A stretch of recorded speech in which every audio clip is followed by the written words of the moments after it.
Hi, this is the introduction to the Geography Tourism Studies class 2P21, Intro to Research, Design, and Methodology.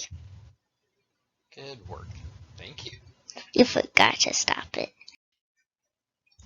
Last week in Geography and Tourism Studies 2P21, we discussed, provided examples of Spickard's 14 types of data, and that came from chapter 3 of the textbook.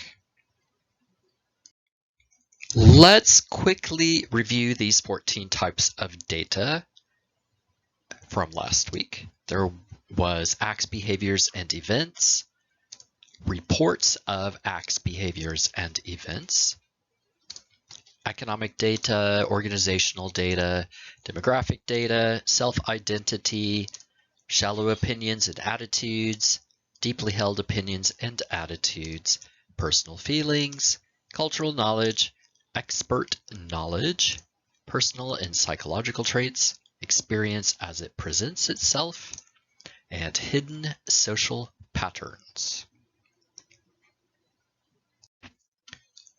The reason that it's useful to think about these 14 kinds of data and how it relates to the material from week 2 is that in week 2, you'll recall that we talked about logical structures.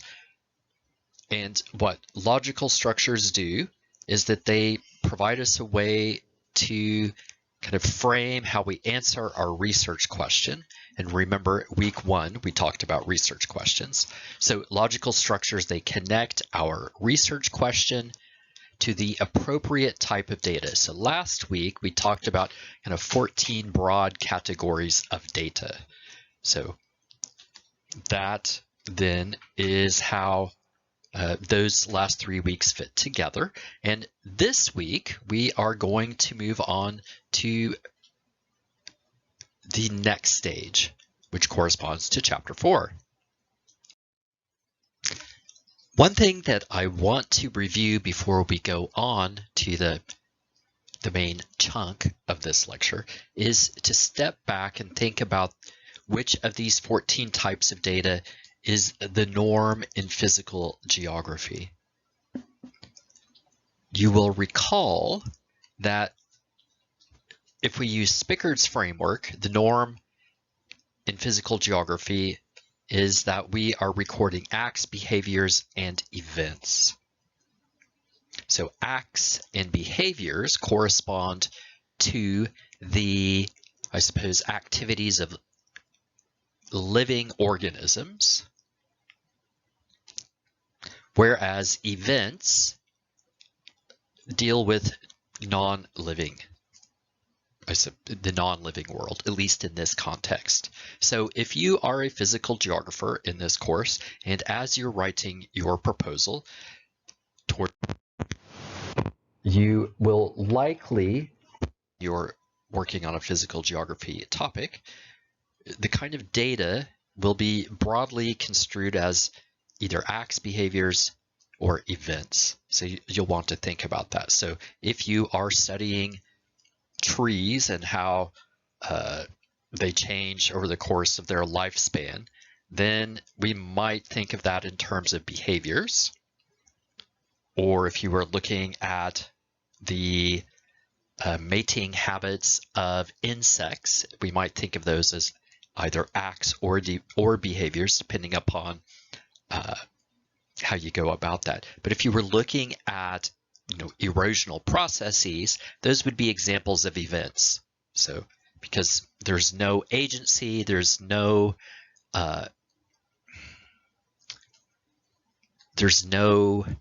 one making a decision per se to cause each particular act of erosion to take place in the stream bed. It's a natural process that is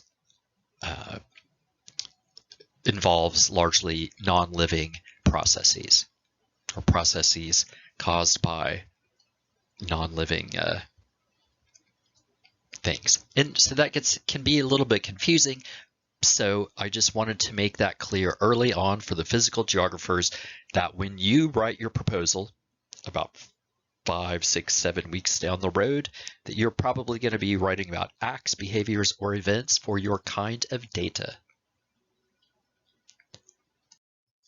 A thing to remember about each of these 14 types of data is that, or maybe not remember, a thing that you will learn about today is that each type of data can only be collected by its corresponding data collection method.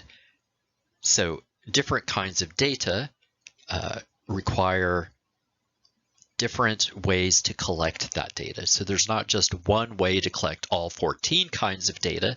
There instead are, I want to say there's actually about 12 ways in his scheme, in Spickard's scheme, that he frames data collection. And we'll jump into those now. I'm adopting the position of a former colleague of mine back in graduate school, now Dr. Mike Reibel. I think he's somewhere in the Inland Empire in California. Anyway, he's at one of the Cal State schools. Mike always said that when you were teaching, if you didn't tell students something 3 times, then you didn't tell them it at all. So with that in mind, let me repeat this bit of information. This week's lecture examines Spickard's 12 data collection methods that he outlines in Chapter 4 of the textbook. As you recall from the beginning of the semester, Spickard outlines 6 steps for conducting research. The first was develop a good research question. I've sort of been practicing that now for the past couple of weeks in your lab assignments. And then choose a corresponding logical structure. That's something that we'll start on in week 5. As you begin to work on your literature review. And remember, there were 10 logical structures. You'll then identify the type of data you need. This is something that you'll start to think about as you're writing your literature review in preparation for your research proposal. Spickard identifies 14 kinds of data. And then this week, we're going to talk about his 4th step of picking a data collection method, of which he identifies 12. After that, so in week 5, we'll talk about choosing your site and sampling strategy. So your site is the location where you will acquire your data. So the data that you collect, you have to collect it somewhere. That is your site. So that could be a stream, it could be a sidewalk, it could be a neighborhood, it could be an archive, and then among other places. And then your sampling strategy is how you, when you go to that site, how do you decide, for instance, who are you going to interview? How are you going to collect macroinvertebrates in the stream? Which documents are you going to pull from the archive? How are you going to choose those? That is what your sampling strategy is about. And then the 6th stage is you pick your data analysis method, which is basically once you've collected all these data, what do you have to do to it to find an answer to your research question, right? So you pick your data analysis method, you do all this other stuff, and then once you've analyzed your data, then that lets you answer your research question. There, that's supposed to be an error. Okay. I think that's all. So, oh wait, no, it is not all. So just to remind you, this week then we are covering the 4th step, pick a data collection method. So this hopefully helps you see how the pieces are starting to fit together in some kind of logical progression.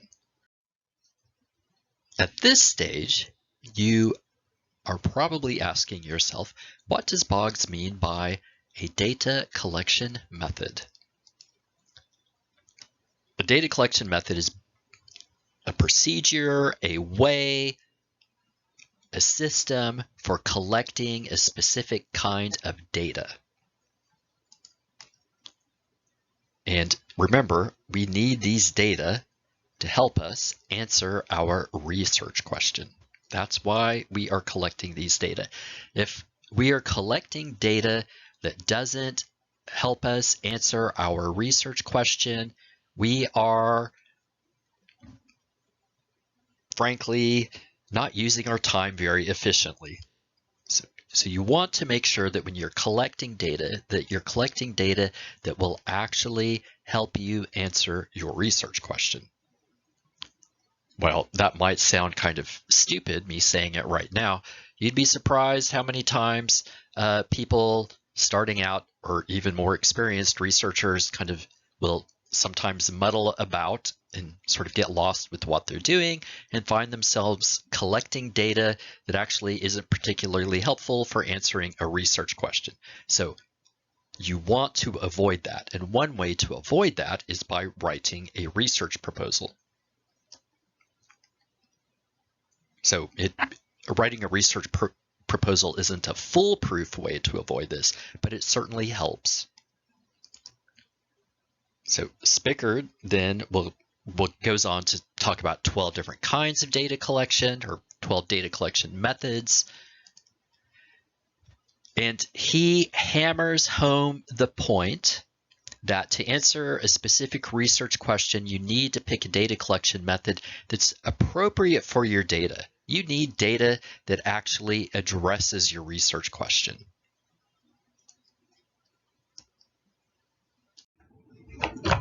One of the reasons I selected this textbook to use is because not only does it have 6 fairly clearly laid out steps, but also it comes with a couple of tables that help show how one step relates to the next step, especially when there's lots of complicated moving parts.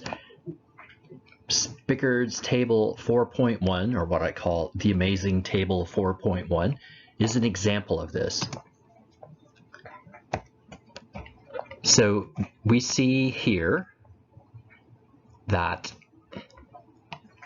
on this axis, he has the types of data, which actually are things that we learned about last week. So there are 12 of those. 1, 2, 3, 4, 5, 6, 7, 8, 9, 10, 11, 12, 13, 14. Actually, there are 14 of those.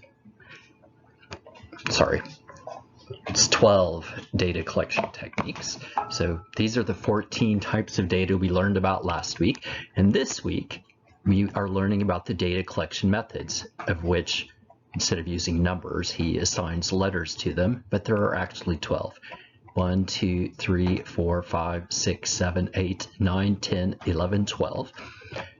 And what this table shows us is that some kinds of data can only be collected by a subset of all of the data collection methods.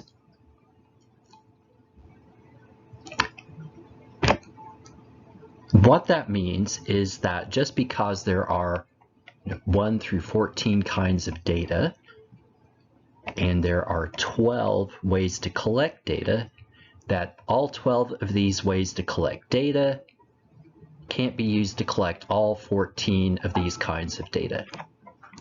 What this table does that he has laid out here is it shows us for these 14 types of data and these 12 ways or methods for collecting these data,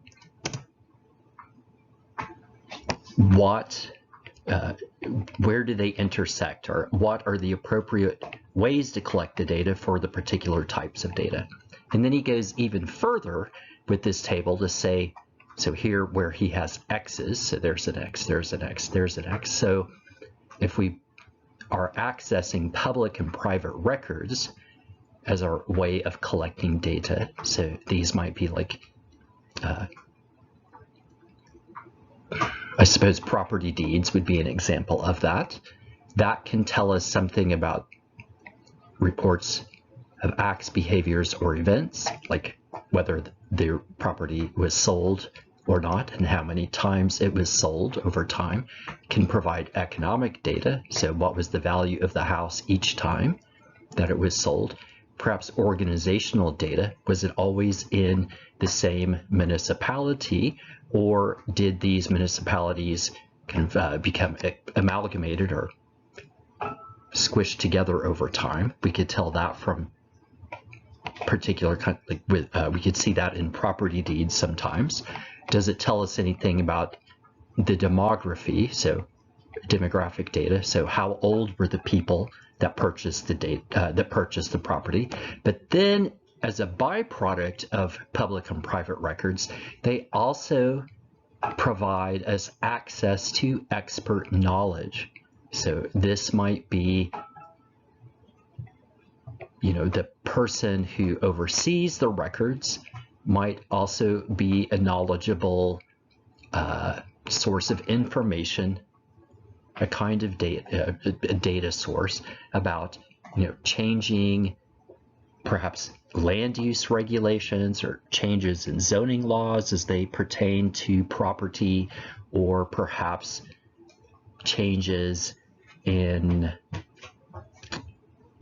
building practices, or a range of other things. So that then is an example of how you might go about using this table. I would recommend that later in the semester, when you are writing your research proposal, that you really think about how These different components fit together.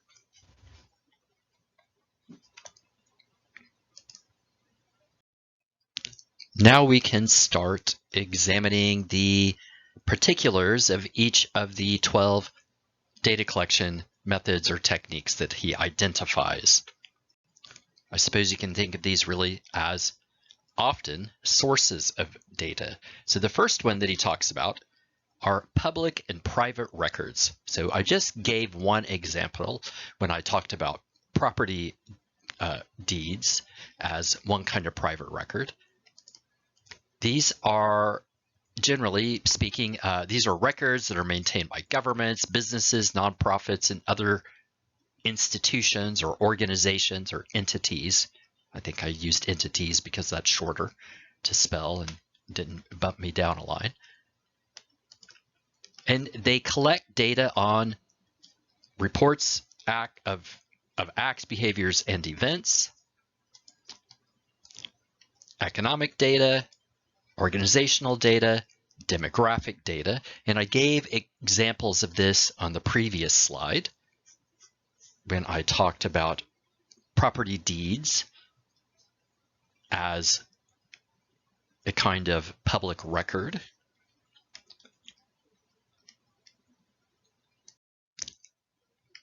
Let's look at some examples of public and private records to give you a feel for what these might look like.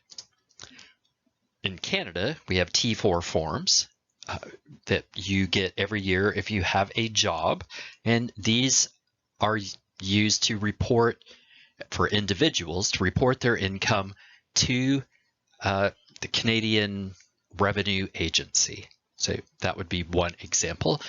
Trade directories are like glorified phone books, assuming any of you have actually used a real phone book. Trade directories tend to be lists of either people or companies that work or that either work or produce goods or services for a particular kind of industry.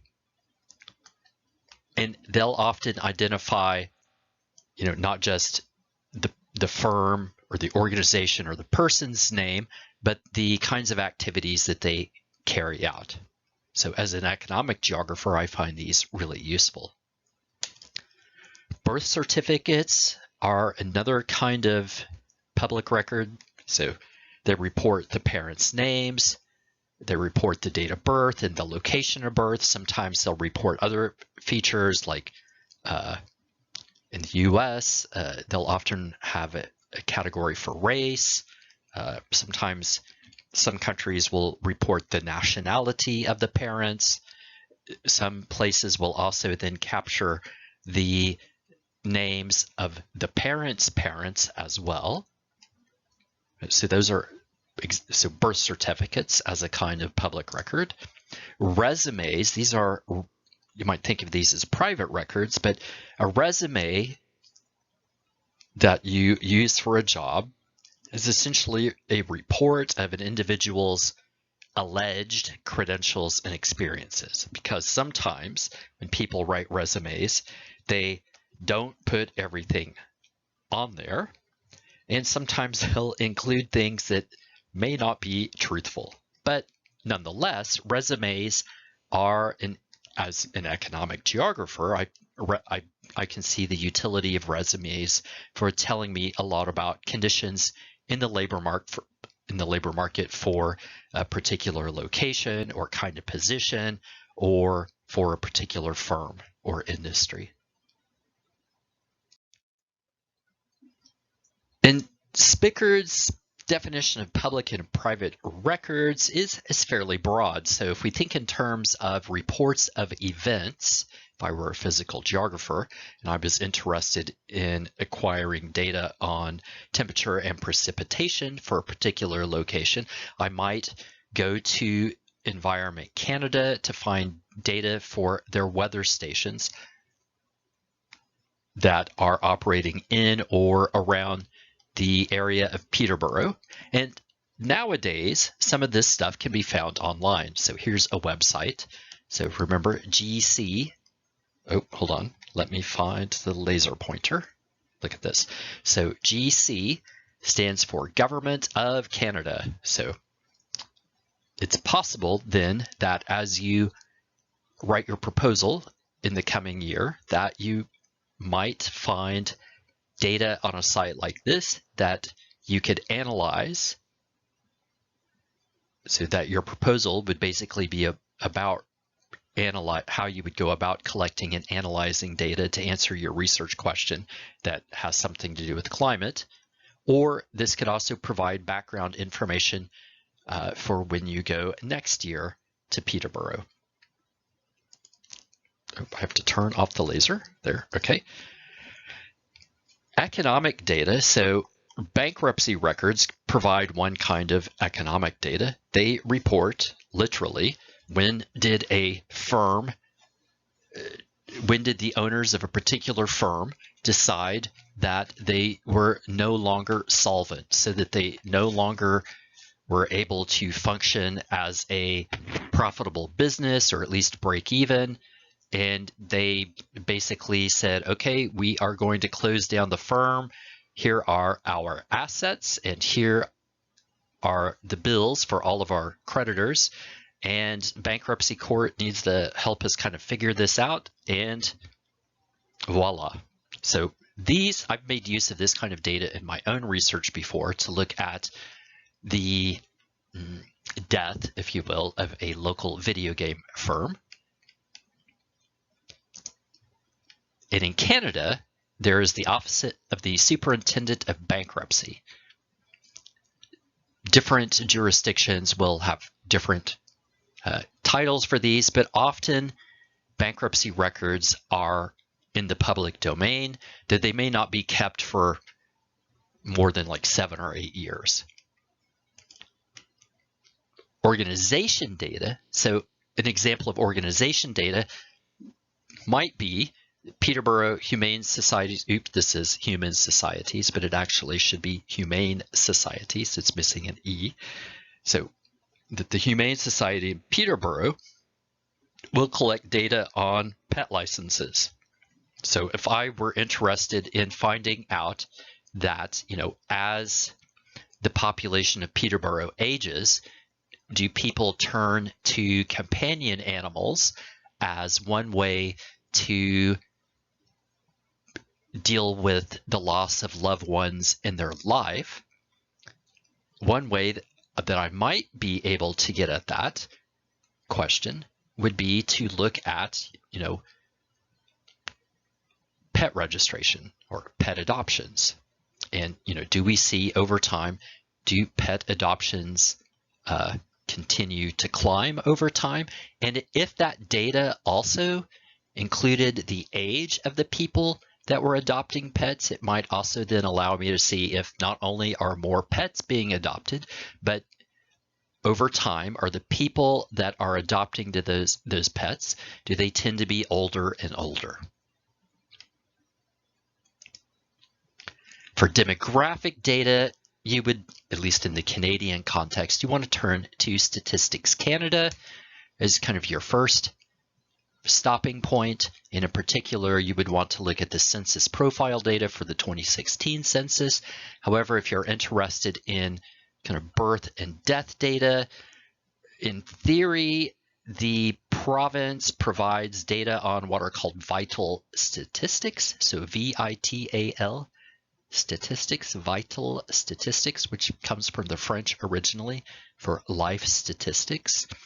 And that data can be a little bit difficult to acquire in more recent years, largely because they stopped publishing it in an annual format, which drives me crazy as someone who's interested in demographic data. Okay. But the data is collected, and it is possible to acquire it if you know where to look for it. The second form of data collection that Spickard identifies is what he calls detached observation. So this refers to the direct observation of behavior without interacting with whoever it is or whatever it is that you are observing. So if, for instance, I'm interested in the parenting practices of ducks, I may well go out into a pond, erect a duck blind, so this sort of like little camouflage, for lack of better words, tent that might be in a boat or might be on land, but that would make me somewhat camouflaged to ducks and other wildlife. And then I could sit there with my binoculars and a sheet of paper and possibly a camera or even a video camera. And I could observe ducks and ducklings and how they interact with each other. But the point is there that I'm really not interacting with them, I'm observing them. You can do this with people too. What this does for us is it tells us what those people or those ducks or whatever it is that you're observing, it tells you what they are doing. It doesn't tell you why they are doing it, because motivations for doing something, to find those out from people, to actually know, you have to ask someone, and then you also then have to assume that they're telling you the truth. Whereas with the ducks, nobody I know actually can speak duck. We might be able to infer that, or even speculate with some reasonableness that these ducks are engaging in this particular behavior because of reasons X, Y, or Z, but we're never really going to know.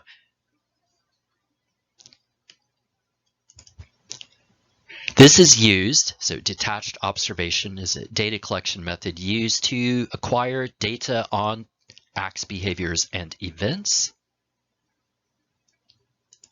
Hidden social patterns. So what might be some more examples of detached observation? So one might be counting the number of people who enter and exit a bus at each stop along a bus route. Another might be filming the mating habits of 3-toed tree sloths.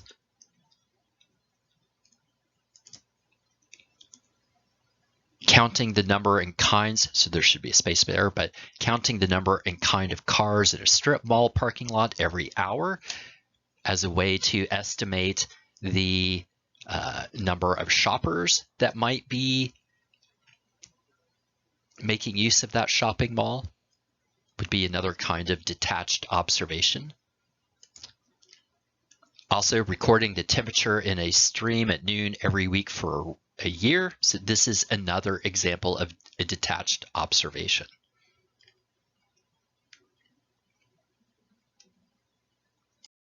The third data collection technique or method that Spicker talks about is ethnography and participant observation. Now, people that are really specialized in this will argue that there are big differences between ethnography and participant observation.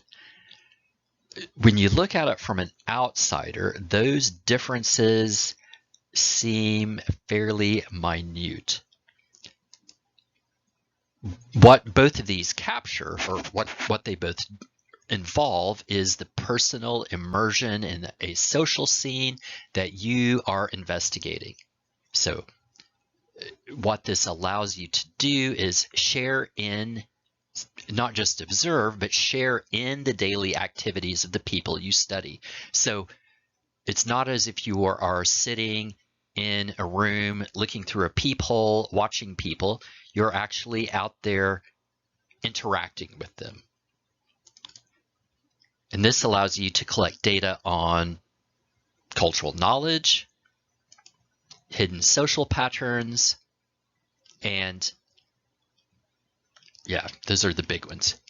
For ethnography, that's frequently associated with anthropology, and in particular cultural anthropology, whereas participant observation is often associated with sociology, but they are in many ways very similar data collection techniques. So what might be some examples of ethnography and participant observation?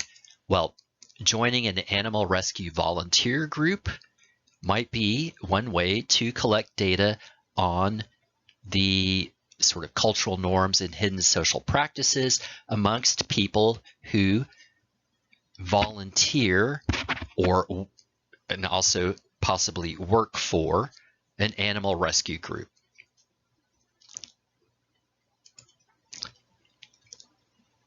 This, working in a Polish canning factory, actually goes back to a case. I knew someone who actually did this. She worked in a canning factory. She was trained as an anthropologist. She wanted to understand changes in sort of the Polish labor market and how that influenced women in the 1990s in Poland after the collapse of the Soviet Union and Comecon, which was a large trading system in the Soviet sphere. And she wanted to understand sort of how these women negotiated these changes associated with basically the integration of Poland back into the Western European democracies.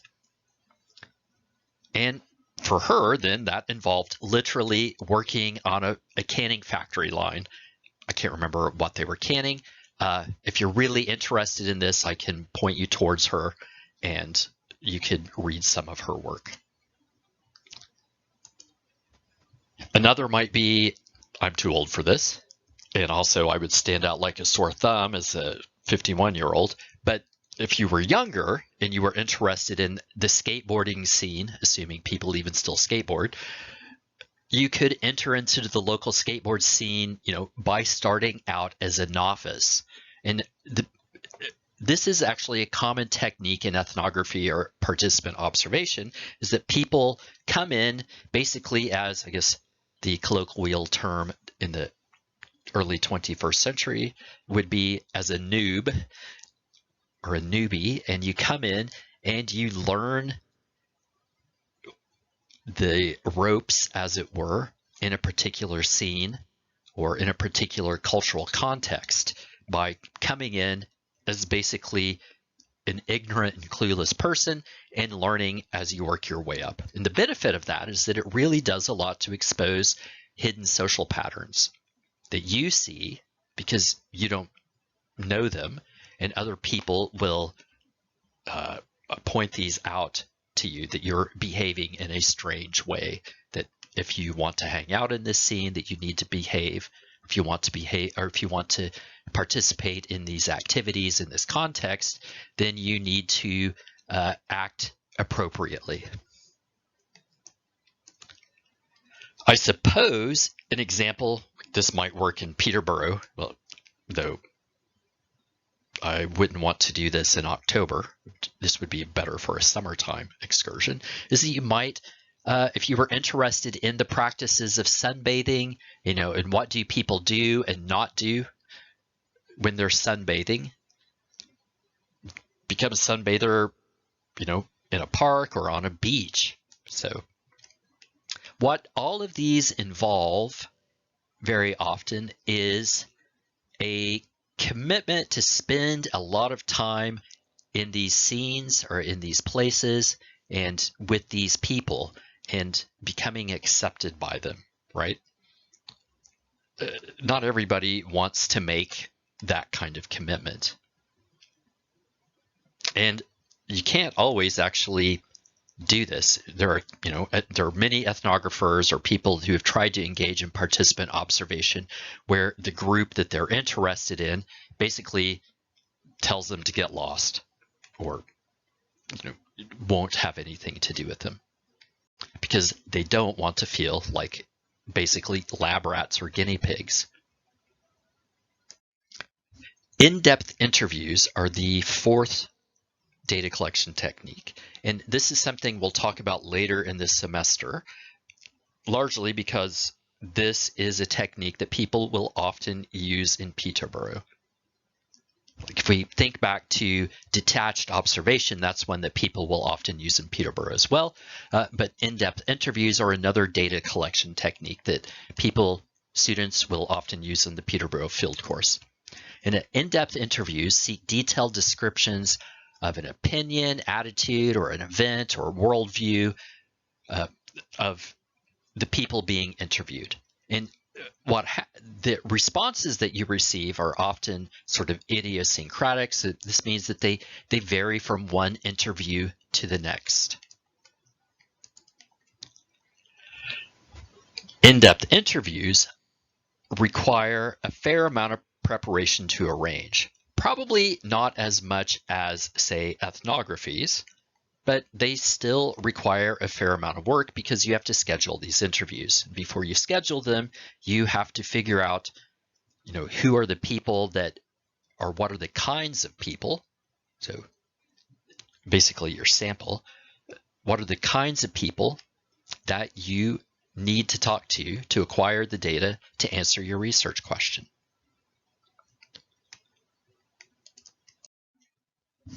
In-depth interviews are good for collecting data on lots of things. So reports of acts, behaviors, and events. So the interview subject, the person that you're interviewing, can tell you, they can report to you about acts, behaviors, and events they've been engaged in. Can tell you about, or it can provide data on self-identity, on deeply held opinions and attitudes, on personal feelings, on cultural knowledge, and this is often a way to acquire expert knowledge as well. So in my research, at various times, when I examined the geography of the German book trade, I interviewed lots of editors at book publishing houses, and those were examples of those people provided expert knowledge on the state of the firms they worked for and the publishing industry more generally, where did they get their manuscripts from, what did they look for in a manuscript, if whether they would take it to consider publishing it as a book or not. Okay, so these are some examples, these are the kinds of data that you can acquire from in-depth interviews.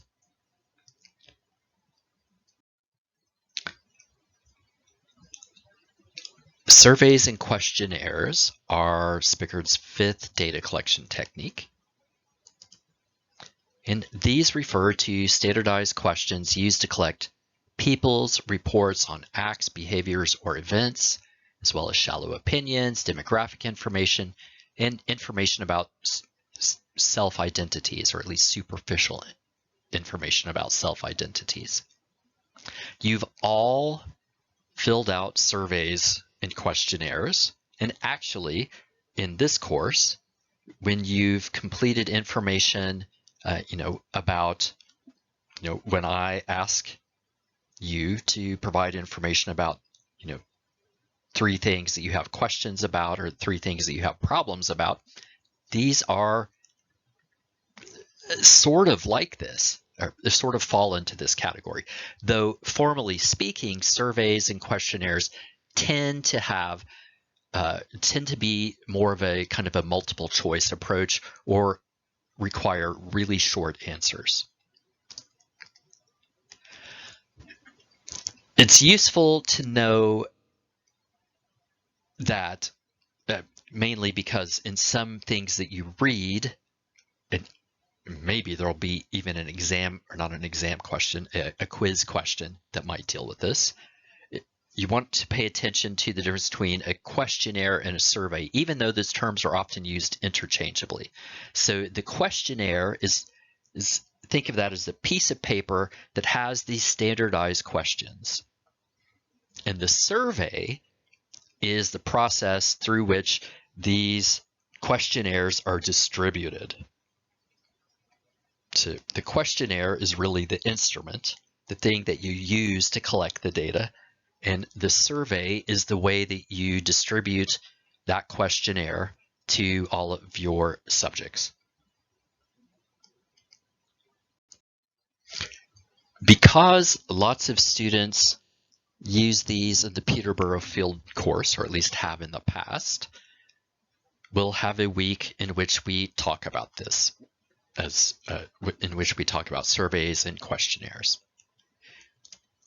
They're useful for collecting data on reports of acts, behaviors, and events, demographic data, self-identity, especially if you use pre-existing categories. So for instance, do you consider yourself to be a new Canadian?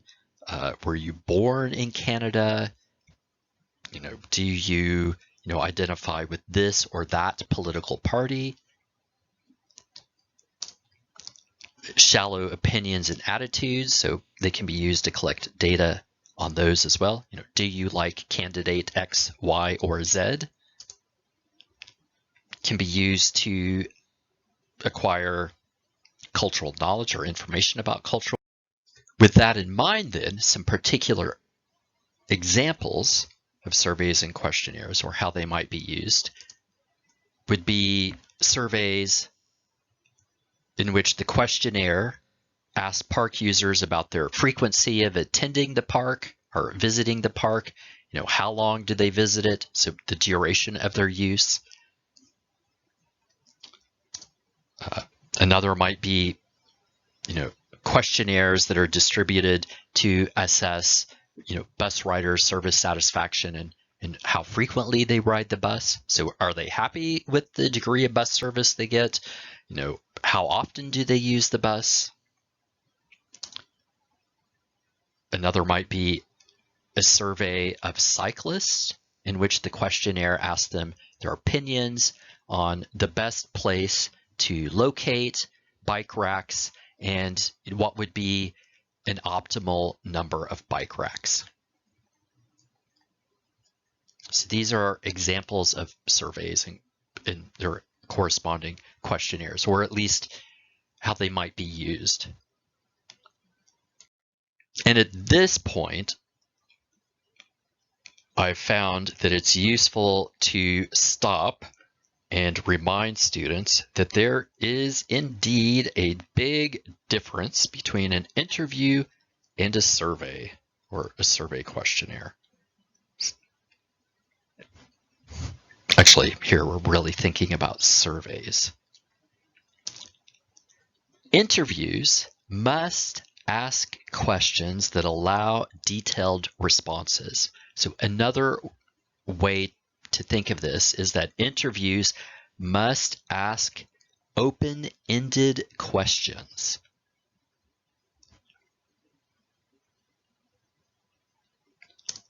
Surveys ask multiple choice or sometimes short answer questions. So They're kind of open-ended, but not very open-ended.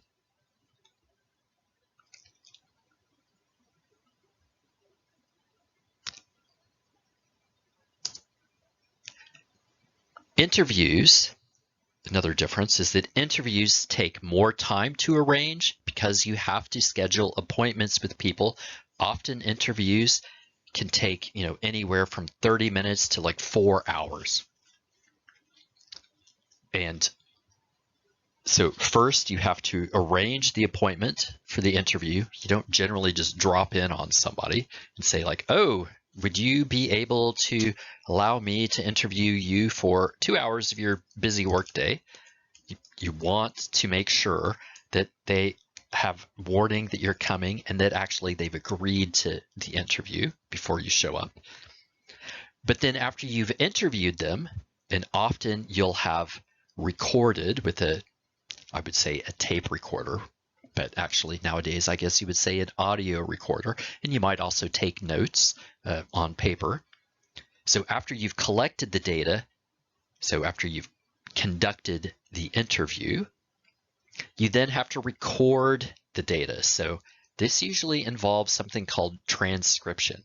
That involves listening to the interview, and if it's a full transcription, then writing down verbatim, so word for word, often including the ums and uhs and other sort of starts and stops of speech, and writing all this down before you can analyze it. I've known other people who have conducted interviews and they'll transcribe the interviews, or maybe not even transcribe the interviews, but they'll get the sort of feel for the interview, and that's good enough for what they need to do. But even then, that involves them sitting back down and listening to the interview. And often you'll find that if you need to listen to the interview numerous times, that it's faster to transcribe it, which means to write it down word for word. And then you can, because most people read faster than they can listen to someone speak. So interviews will give you much more detailed information, but they take a lot longer to set up, to conduct, and to record, whereas surveys are much easier and quicker to carry out and then record.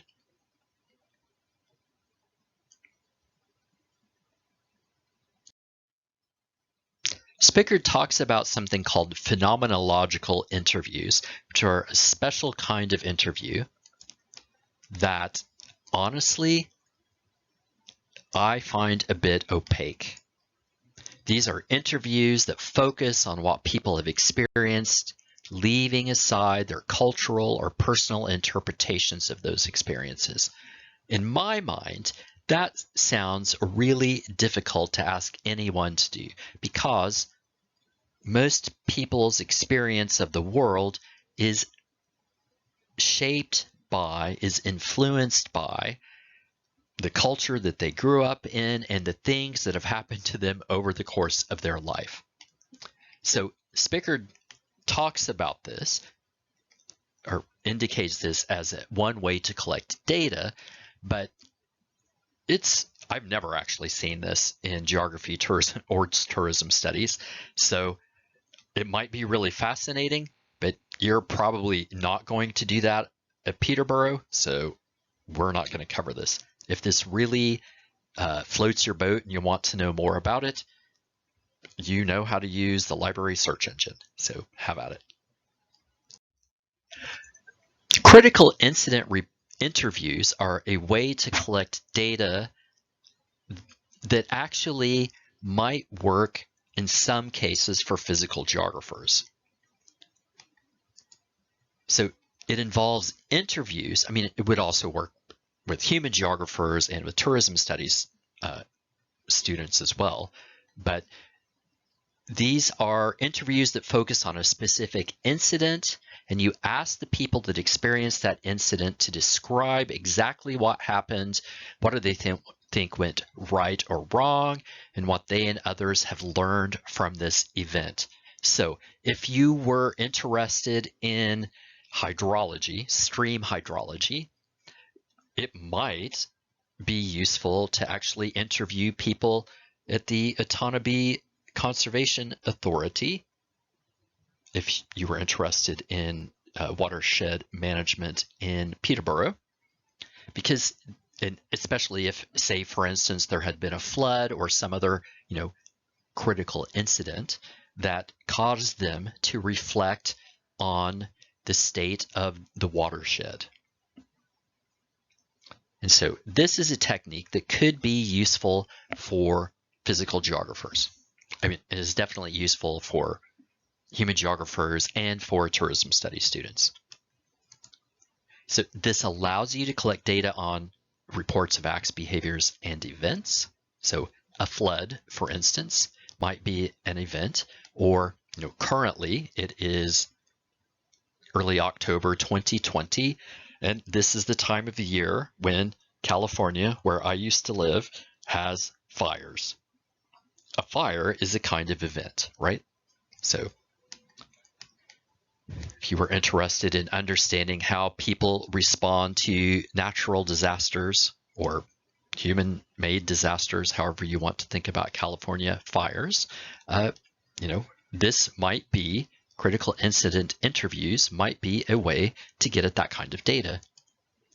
It also will reveal expert knowledge, because usually the people that you would interview for a critical incident interview are specialists in the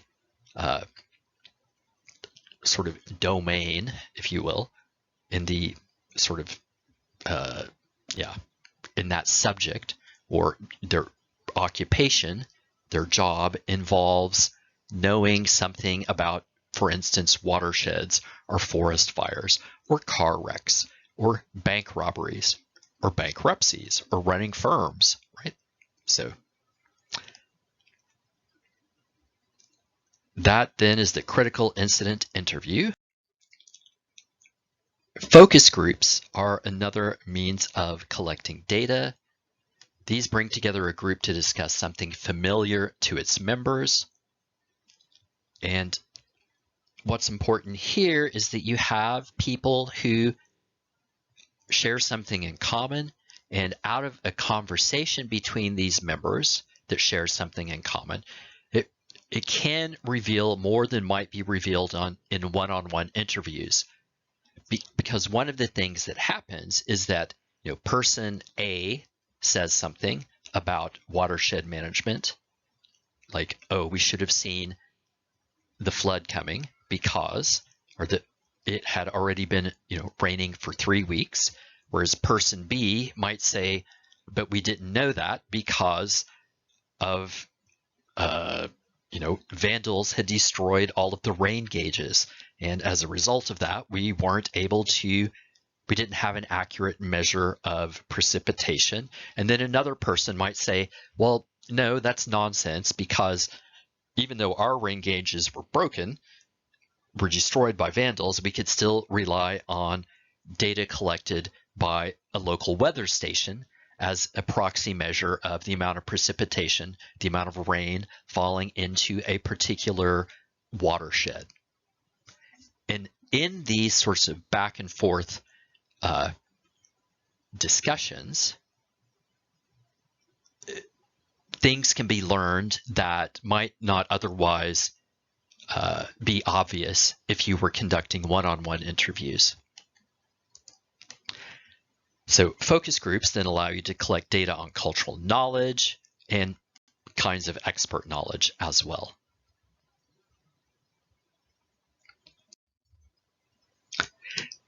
Spickard identifies something called psychological scales, which he'll go into more detail about in the book, as a way to collect data. And these are instruments that are used to measure psychological traits, usually by asking a series of questions that past research has identified as a sign of a particular sort of inner state. And there are, I guess probably the best example of this would be research on happiness and people's baseline level of happiness.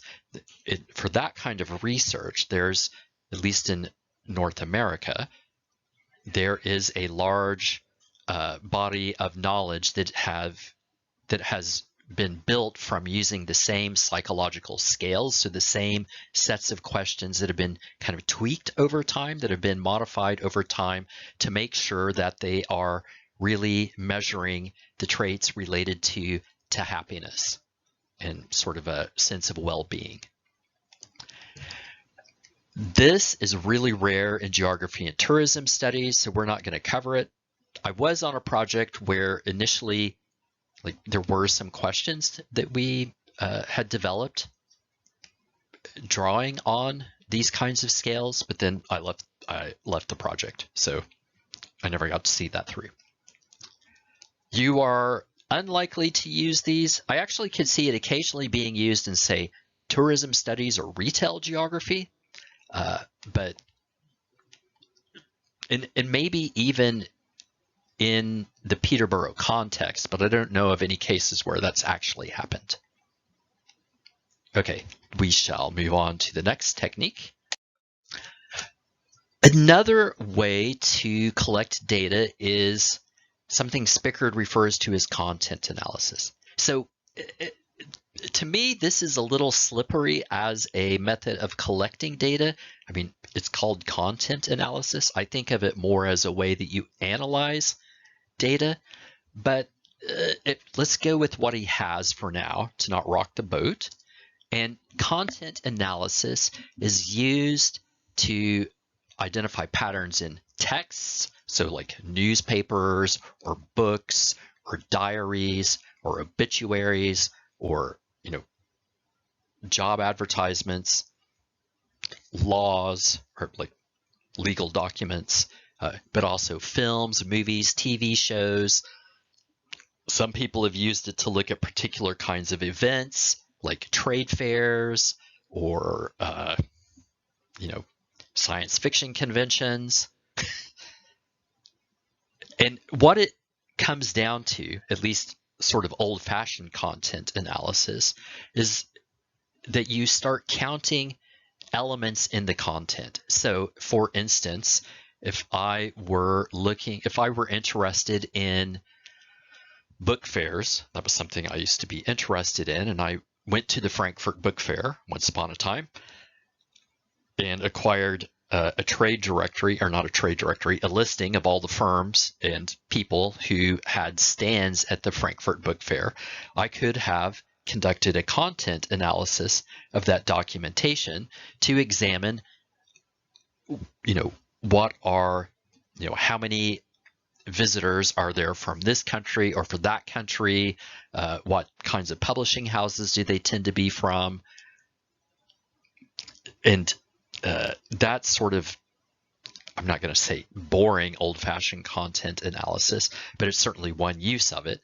But it can also be used to sort of look at how particular things are being described. So sometimes in this course, I have an exercise where I have students conduct a content analysis on obituaries.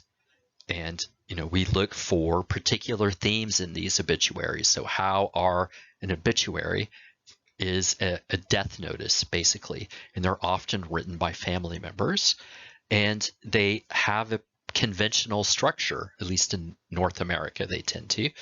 So in those, we could look at how the story of this event, of this death, is told, and what does it say about the life of the person? If we, who are the kinds of people that tend to get mentioned in obituaries? So it tends to be, spouses or children or people that they've helped out in their life, and then the lesson it imparts. There's often a kind of this actually works better for things like fairy tales or for different kinds of fiction. But, often there's a little bit in obituaries about that might say something that might point towards somebody's belief in an afterlife, for instance, right? Or what they think of as important in their life, or what they want to be remembered for. So a number of people will say, or, in their obituaries, it will say, if it was Lester's obituary, then it might end with, Lester's family would like, in lieu of flowers, Lester's family would like people to, donate money to a particular charity. So that helps you think a little bit about content analysis, and my plan is that this semester we'll work through an example of that. And this allows you to collect data on cultural knowledge as well as hidden social patterns. But more generally, the process of working through this, of analyzing this content, this gives you practice in analyzing something and sort of taking it apart and looking for particular kinds of patterns, which is what you have to do, whether you're more generally, regardless of if you're a physical geographer, a human geographer, or a tourism studies student. That is ultimately what research is about, looking for patterns that then help you answer your research question.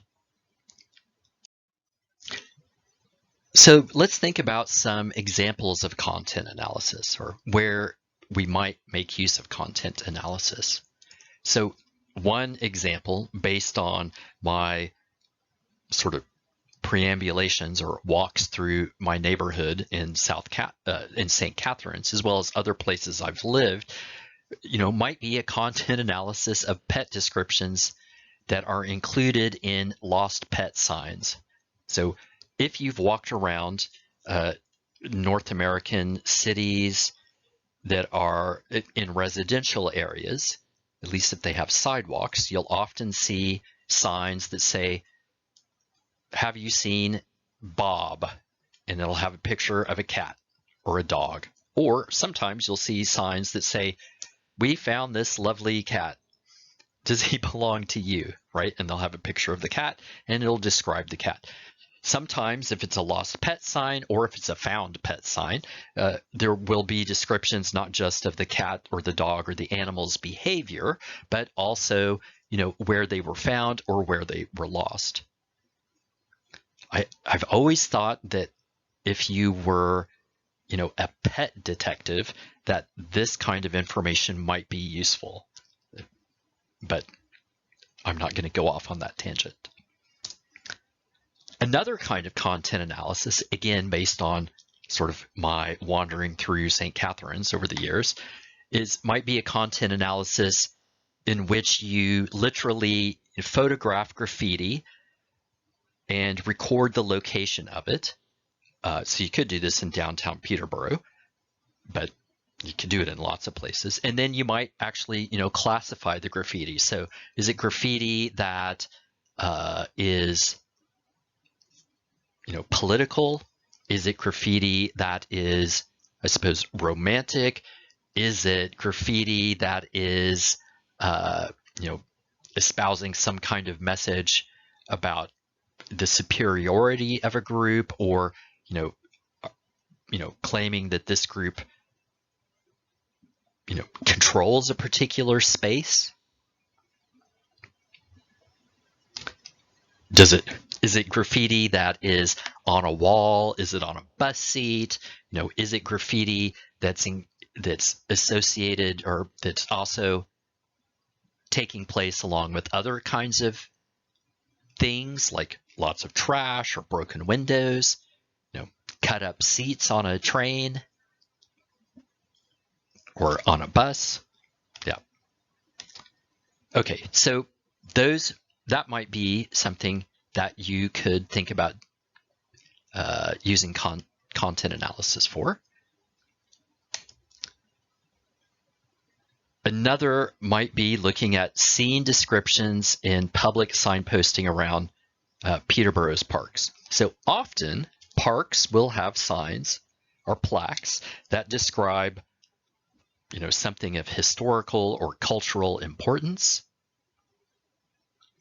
And that then might be useful for understanding, how that particular location is being used and being dedicated to, a particular group.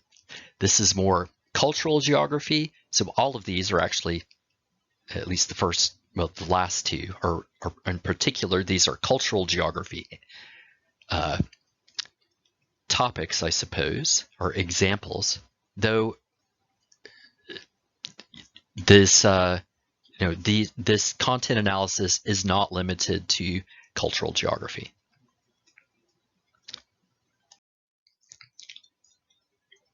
One of the last ways of collecting data, and again, I have a hard time thinking of this really as a data collection technique, but again, I'll stick with Spickard on this for now, is something called discourse analysis, which is kind of like content analysis. And once you've done it a couple of times, it makes a lot of sense, but it took me years to get my head around it.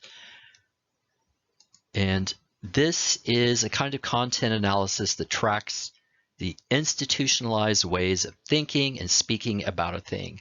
So that is what is usually, when people say discourse, they are thinking of an institutionalized way of thinking and speaking about something. So it might be race or nationality or belonging or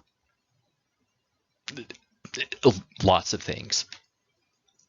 And that this way of thinking and speaking about a thing is used or is displayed, I guess, in a particular cultural product, which is, or you could erase particular kind of cultural product and just say in a medium, so a kind of media. So it could be in a book or a newspaper. Video games have stories that they tell, and they often reflect a particular way of seeing the world. I've seen people, not in the Peterborough field course, but I've had colleagues when I was in grad school some time ago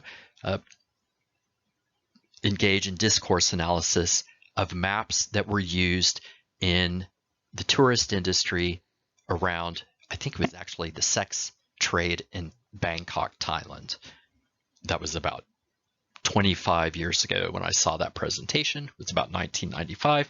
But you can conduct a discourse analysis on a thing like maps, or for instance, these sort of little flyers that you can acquire at tourist rest stops that tell you about the various things that you can come and see. So maybe it has something about wineries or petroglyphs or boat trips, or there's a petting zoo. Those kinds of documents, those kind of media, could be subjected to a discourse analysis to look at, for instance, what do they try to say about the kinds of tourist opportunities or tourist attractions that exist in a particular location, for instance, Peterborough. So these collect data on, if we go back to the material we learned in Chapter 3 last week with Spickard, so they collect data on cultural knowledge and hidden social patterns. And while discourse analysis, I've seen a fair number of my colleagues actually do that kind of work. With that in mind, grounded theory is something I've read about, but I've known very few people to actually do it. And again, I have a bit of a hard time thinking of this as purely a data collection technique or data collection method, but we'll sort of go with it for now. And this looks for hidden patterns of interaction in specific social settings. So it involves a rigorous process of note-taking, hypothesis generating, and hypothesis testing to constantly compare old data with new. In my mind, sometimes this overlaps with ethnography or participant observation. I have not seen anybody do grounded theory in geography or tourism studies, for that matter, for a long time, but it still might be that at least learning about it might give you some ideas for ways to collect data. It collects data largely on cultural knowledge.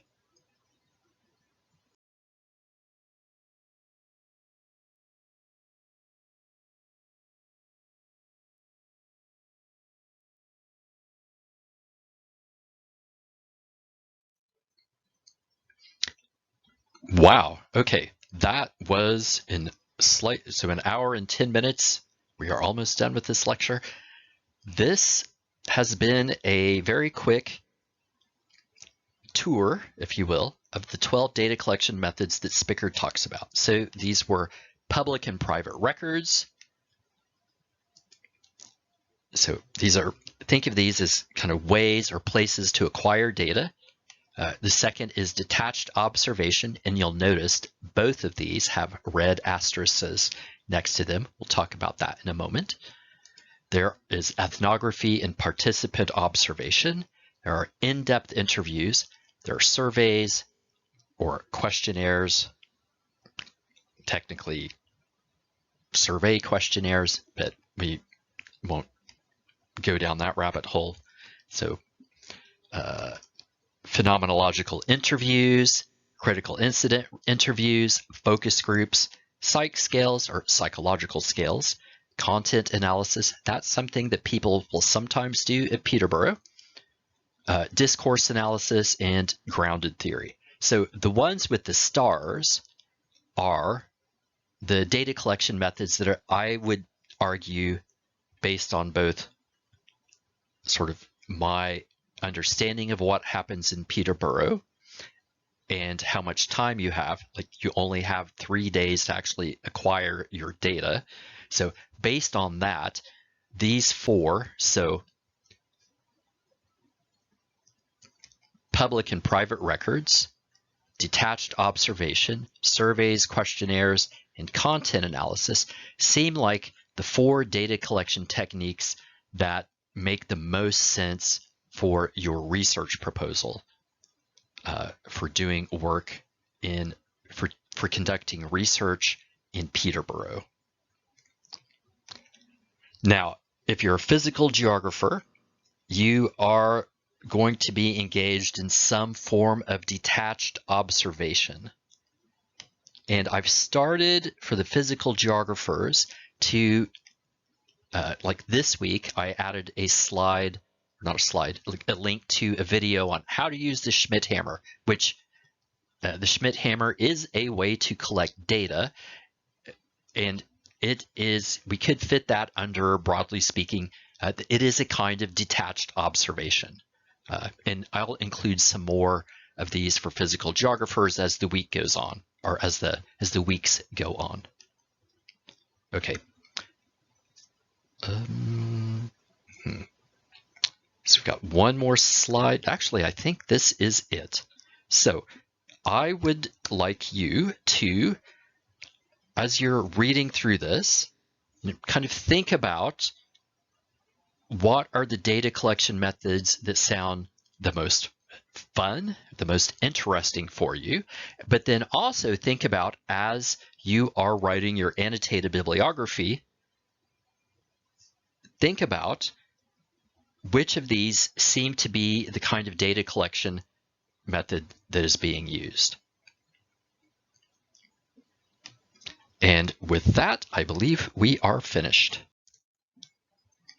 Thanks for stopping by.